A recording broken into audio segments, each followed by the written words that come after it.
art and character designs provided by Demon Artie. Be sure to follow her over on Twitter at ArtieDemon. Want to be first to have access to early artwork, concept sketches, exclusive art that can't be seen anywhere else? Then support Demon Artie over on her Patreon. Link in description below. Welcome everyone back to the Crimson 15 Podcast. I am your host, Crimson Sin. Be sure to check us out over on Twitter at C15 Podcast. Join the discussion over on Discord, link in the description below. And if you're enjoying the videos, be sure to sub, like, share, and hit that bell for notifications. So they finally officially announced Season 5 of She-Ra and the Princesses of Power. It's coming out in May, so it was all finished and they just were sitting on it for some reason. No trailer, but I guess there was the announcement was on Instagram or Pinterest, or I don't know where they did it, but there's like a video attached to it, and it's like the voice actors answering questions, but they're not really answering questions. They're just like being cutesy and, you know, kind of dumb. But then at the end, someone asks about like, are you really doing this instead of announcing Season 5? And Noelle Stevenson goes, oh yeah, just deal with it. What? Why be a bitch? Like, why do that? I know she thinks she's being playful and funny, but you don't know this person. So acting like pretend mean isn't, I don't know. I would never do something like that. That's just crazy. It was announced today, and the only real reason why it was announced today. Don't you know what today is, Ren? It's Tuesday, the 17th, the unluckiest day of the year. It's the unluckiest day of the year. So, final season, that's the big thing. Like, there is not going to be a season 6, and everyone's running this story, but I guess the big exclusive one is from Entertainment Weekly, and I'm going to read it straight from the site. This thing is just riddled with pop-up ads and things that, you know, just, it's awful. So go there if you want to crash your computer. Entertainment Weekly, exclusive. She-Ra showrunner Noelle Stevenson reveals Season 5 will be its last. Thank God. Oh, and this is the kind of fluffy article where it's the greatest series of all time. My eyeballs were blessed by his doing this. We should all bow before Noelle Stevenson and be kissing her butt for giving us such an amazing story. It's one of those articles. All good things, as they say, must come to an end. Since She-Ra and the Princess of Power first launched on Netflix in 2018, the animated fantasy epic has produced 4 seasons of fascinating friendship, twisty mythology, and colorful princesses. But anyone who has seen Season 4's epic, game-changing finale knows that She-Ra can't go on forever. Oh my God, I almost start laughing. What the hell are they talking about? So EU, Entertainment Weekly, it's exclusively announced that when Season 5 of She-Ra and the Princess of Power hits Netflix this spring, it will be the show's last. It brings it to like 50-some episodes, aka 2 seasons worth of episodes. And when you have a 6-episode season, that's not really a season. Don't worry, fans. There's nothing premature. This is the part of the article I couldn't believe. They are spinning the fact that this crap got canceled. They are... or not renewed. Oh, that's what they've always wanted. Yeah, because if I want to make a story, I'm like, I don't want to make any more story. I just want to be limited to whatever. The spin. Oh my, you're gonna get dizzy from all the spin. Don't worry, fans. There's nothing premature about before it's time about this end. There's nothing premature or before it's time about this end date. Why did he say it like that? Showrunner Noelle Stevenson tells EU that her and the team knew the total episode order right from the beginning, so they'll be able to precisely plan out their planned plots and beats over the course of 5 seasons. Stop saying 5 seasons, just say 50-some episodes, because that makes it, when you say 5 seasons, you're thinking, wow, that's like 100 and some episodes. No, it's not. Which helps explain why so many seasons keep landing in such relatively quick time frame. That's because they were finished. That had nothing to do with knowing the episode order. How does that have anything to do with it? They're just making so many excuses for this garbage. This is really apparent in Season 4, when the long simmering storylines like Scorpia's princess heritage, the mystery of what happened to Adora's She-Ra predecessor Mara's an amazing character. They should do a whole show about her. And the tension in the show's core friendships cumulated in an incredibly gripping ways. Praise, this is praise salad. They just mixed up all the words that you can say to praise someone, and then whatever that stuck to the floor when they were mixing it, that's the words they used. None of this is true. All that's just a complete lie. The 5th and final season of She-Ra and the Princesses of Power hits Netflix May 15th. To whet your appetite, to talk about all the characters are going into the show's final act and why She-Ra could make a great quarantine binge. Oh God, if you're feeling sick and you're quarantined, this is not the show to watch. Check that out below, along with 2 exclusive posters which illustrate the unique situation heading into this final act. The unique situation? Oh my God. These fake flowery articles do no good. If this would be like your kid's playing basketball and he keeps tripping and falling out of bounds and passing to the wrong team and everyone's cheering and saying, yay, it's great. Oh, look how great he is. Look how great they are. You're not helping. There needs to be sat down and be like, hey, bro, do you even want to play basketball? Because it doesn't look like you want to. But if you do, you're going to have to do a lot better. But this never-ending praise. I wanted these people who love this show to this extent. What didn't you like? They can't say. See, people say to me, oh, you just hate the show. But if you ask me what do I like that episode 11, I believe it was in season 1, where the catcher and the door were like reliving their past and stuff. Amazing episode. We have some decent character interactions between like Shadow Weaver. There's some decent stuff here. I can say there's things that I like. Can these people say anything that they disliked? Or is it absolute utter perfection like they say it is? Let's look at these posters. We must be strong, because that's a line from the opener, like the song. And it's just a screenshot from the show. This is the sword laying on the ground, and then they threw some filters on it. They didn't even try. They didn't even try. The second poster is even worse. We must be brave. I'm surprised they didn't do the whole entire theme song of posters. This is the opener. If you watch the very opener where she was looking over the landscape, all they did was change her hand position and make the sword broken. It's the same exact. They just recycled the screenshot. That is so lazy. They had all this time to think about this. They literally could have went to Twitter and said, hey guys, we're having a She-Ra fan poster contest and whoever wins is going to be the official fan poster. There would be so many amazing looking posters. But this was chopped up together in 30 seconds. I doubt they spent more than an hour making this. Oh my goodness, it's so bad. On to the interview. Entertainment Weekly. Season 5 will be the final season of She-Ra. How do you feel about that? Has everything gone according to plan? Is this how you expected things to end up? Here comes the pitch.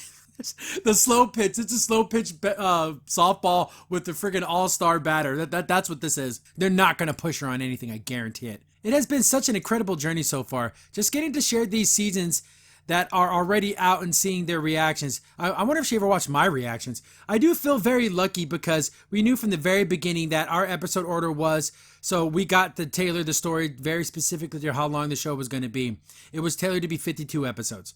You didn't want more episodes. You didn't want to tell more story. You didn't even fight for another season or for anything. You just say, they told you 52 and you said like a good little girl, oh, okay, thank you, sir. 52 is fine. I'll do it within that. I'm calling BS. The length that is, and that's a real blessing for a storyteller. No, it's not. Because it means everything happens when it's meant to happen, as opposed to it happening when it's not supposed to happen.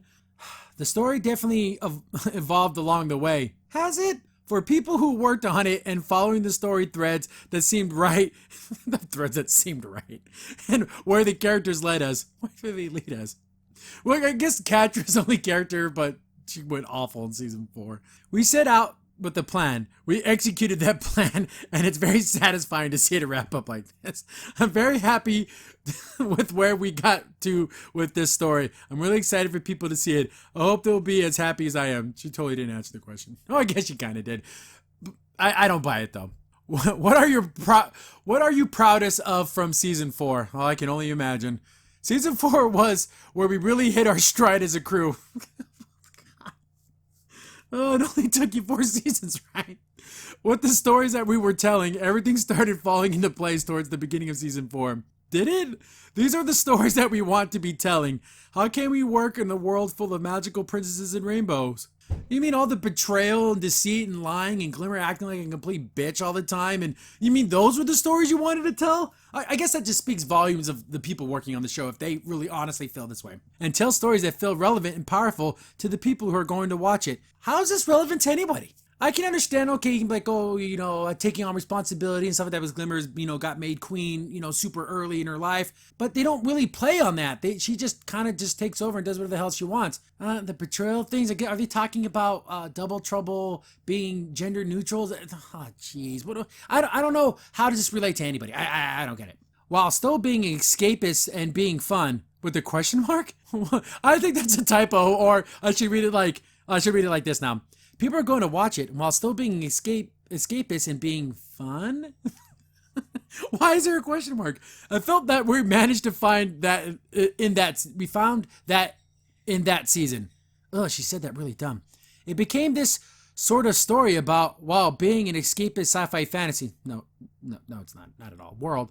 The struggles that women and young leaders deal with. Well, boys can't be young leaders, only women?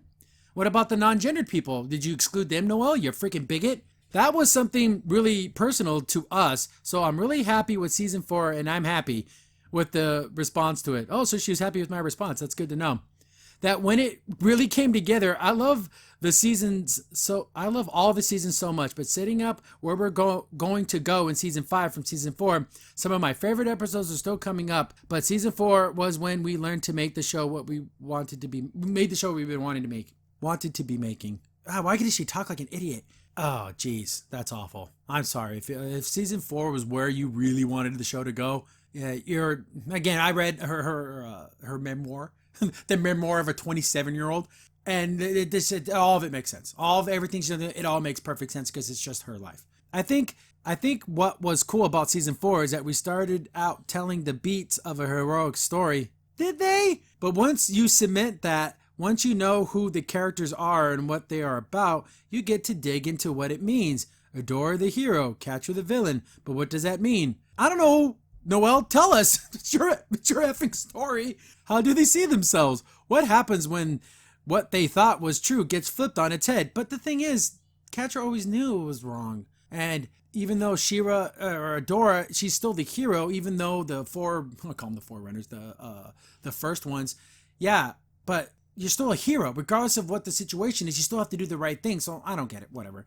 Those are the stories I got really excited about telling. And in season 4, everything we thought was true, what both the characters and viewers thought was true, got flipped around. Not for me.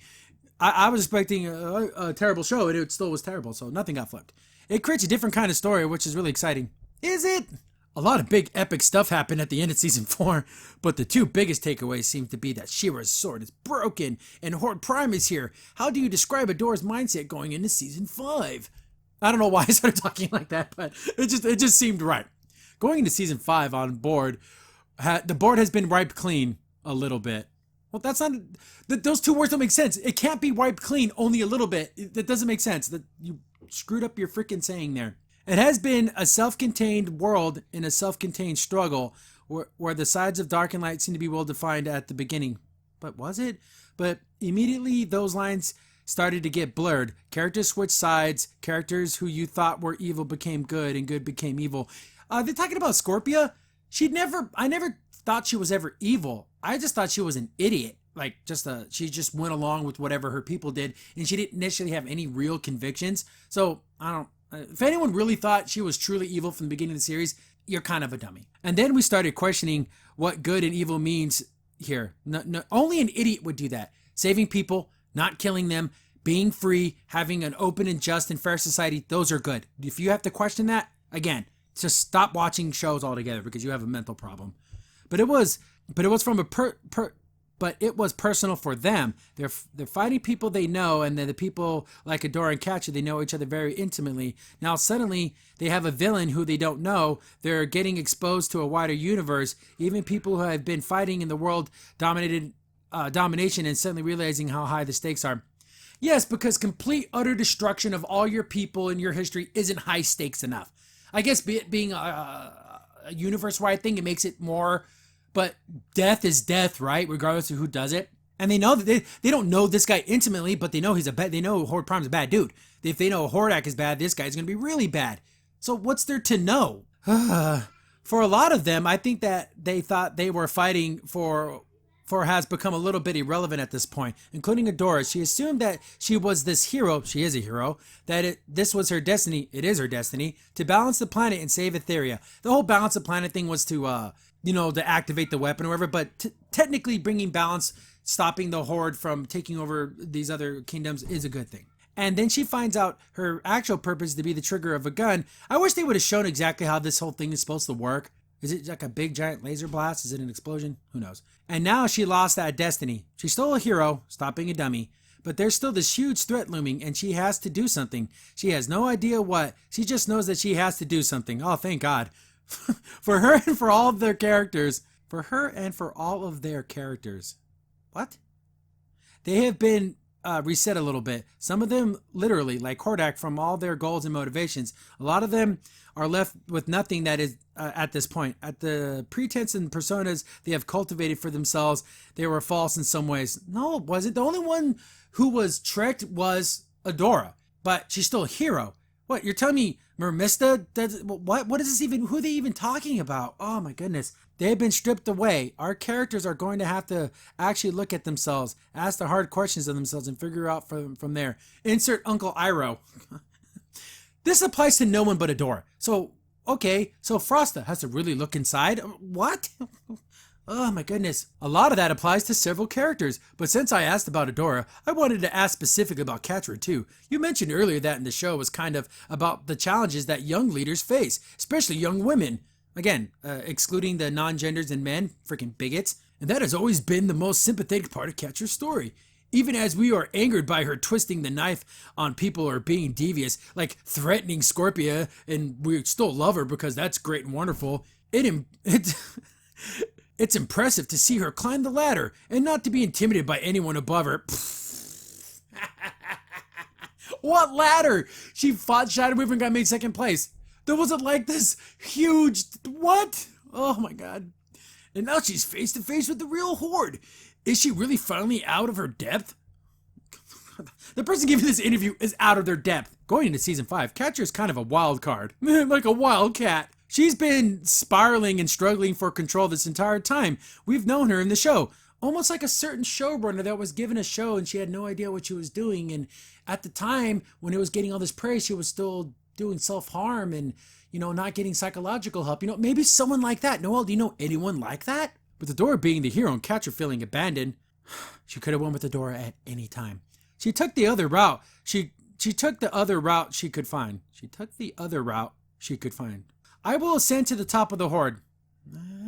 I will conquer Etheria. I will be this villain. Because that's all I've been told I'm good for. So you're doing what you're told like a good little girl. Wonderful. To talk about being a leader, right? She got so close to that. The exclamation point. She got close to killing herself and everybody else. That's not really climbing the ladder there. She seemed like she was going to win. Yes, by killing yourself. I guess if I went in your room and pulled a grenade and hugged you with it and we both died, that means me winning. But at the end of season 4, she lost everything. Every single person who's ever been kind of sympathetic to her no longer is. And whose fault is that, Noelle? Who? That's yours for writing it, but it's Catra's for not respecting anybody. They're gone, and it's her fault. She pushed them away. The thing she's fighting for, control of Etheria, is the highest position in the Horde, is suddenly meaningless because Horde Prime is here, and it's a whole new game. What is she going to do? She's always been a survivor, so how she's going to play the field? She's going to go out there, she's going to start dating, she's going to play the field. Does she even want to play the field anymore? She wants to settle down. Who is she now? And the singular goal she had has sort of slipped through her fingers. I think the big question going forward is, what is she going to do? I don't think she even knows yet. She's not a real person, Noelle. You've seen the season. You know exactly what she thinks. What are you... We are talking to each other in the mindset of the coronavirus crisis. Whoa, dude! With lots of people stuck at home right now and looking for entertainment, I personally think Shira makes an excellent quarantine binge. Do you agree? What would you tell people to sell them on the show right now? She's like, oh no, I totally disagree. My show effing sucks. Of course you freaking agreed, you freaking moron. What a stupid question. We were supposed... When we started production on She-Ra in earnest, well, as opposed to when you weren't in earnest, it was at the very chaotic time in the late 2000s, in late 2016. It was a time when a lot of people felt that they understood about what the world has been flipped on its head. Oh, she's talking about Donald Trump? Oh, yes. Besides this coronavirus thing, so you're talking about record unemployment, great economy, tax breaks for everyone. You mean that? You mean those tumultuous times? How did your life change, Noelle? Oh, yeah. Nothing changed. Goodness. What we expected to happen didn't. Oh, yeah. Hillary. And the world we thought we were in was proven to be false. See, this is what I was expecting to be in her memoir, but she didn't mention politics not once in that whole thing. But I guess here it is. This is her politics. This is our comfort at that time. Making a story where we could explore those feelings. What? So Donald Trump's Hordak? But they made Hordak sympathetic, so what the hell is she talking about? But at the same time, I think it's a great balance between escapism and actually dealing with the messy, complicated feelings that come from being a citizen of the world. And a part of a community. The community. We live in, how about a society? We live in a society. I think it's a great show to watch and deal with your own feelings about the world. You are a pathetic piece of garbage if you honestly watch She-Ra and it's like your way of dealing with your ridiculous feelings. I don't want to be mean. But I believe in tough love, and watching this silly cartoon that has nothing to do with anything. Oh, it really helped me deal with Donald Trump. You shouldn't even have money to get Netflix. You don't deserve it. And appreciate them through the world is a very optimistic and does believe in redemption, forgiveness, and in love. That right there makes you think that Catra's going to be redeemed in the end. I kind of wish that she would just die, but maybe in a heroic way, but still die. We tried to be as sincere about that stuff as possible without letting it ever be cheesy or provide an easy solution.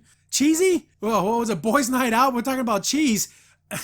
For us, it's trying to look at our role in the world and how to be good, to be strong, be brave like the characters are. Question mark? What's with the question marks? So I got to read it differently now. For us, it's trying to look at our role in the world and how to be good, to be strong, to be brave like the characters are. What's with the question marks? I think it's a great watch for anyone who needs to watch something magical princesses fight each for a while. I think it's a great watch for anyone who needs to watch something magical. Princesses fight each for a while. What? And also for people who are struggling with confusion, fear, and mostly messy feelings. Oh God, no. Watch Gargoyles. Hopefully you find an outlet for those feelings here and some comfort in them. And that's the end of the interview. So she just get up and leave and walk out of the room? I imagine after she said that, she just stood up and ran out of the room. This sucks. This is so stupid. These stupid fluff pieces. This isn't an interview. It's a commercial. The posters suck. Thank God it's coming sooner rather than later so I can get these 13 episodes out and finish this whole series up, and it will be instantly forgotten. The only thing that will remain of this show are people who trashed it and made fun of it and made reviews of it like me and others. So, yeah. Are you looking forward to the next season of She-Ra? What will happen with Catra? Will she win in the end? Will they get married? I guarantee you there will be a kiss or a marriage at the end of the series because Noelle married her wife. So that means Catra's going to marry her wife. So whatever. This show sucks. I can't wait to review it. Crimson Saint here. Thanks for watching the video. If you're enjoying the content, be sure to sub, like, share, and hit the bell for notifications so you don't miss a single upload. If you have any tips or story ideas, hit us up on Twitter at C15Podcast, or better yet, join our Discord server, link in the description below.